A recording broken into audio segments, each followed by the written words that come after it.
Ce lundi s'est ouvert au tribunal militaire de Kavumu le procès de 84 soldats congolais accusés de meurtre et d'autres crimes graves dans l'est du pays. Ils auraient tué au moins 12 personnes et violé plusieurs femmes dans les territoires de Kabaré et de Calais.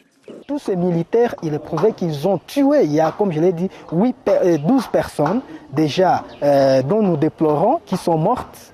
Et il y a eu des cas de viols dénombrés, des pillages, des scènes de pillage et de vols. Et tout ça, c'est ce pourquoi ils sont devant la barre aujourd'hui. Ce procès a lieu alors que la RDC est en guerre avec la progression des rebelles du M23 soutenus par le Rwanda dans le sud Kivu.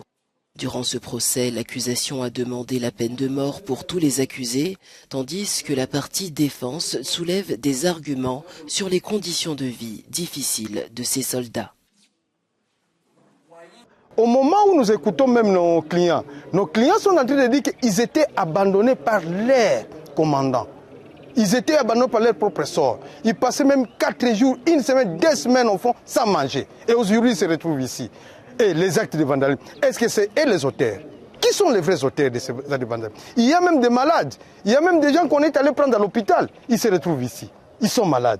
Et on les amène par devant les gens. Est-ce qu'ils ne sont pas sacrifiés par leurs commandants? La question de la responsabilité reste au cœur du débat alors que l'enquête poursuit son cours. La décision de justice qui sera rendue pourrait avoir des conséquences non seulement sur les accusés, mais aussi sur l'armée congolaise.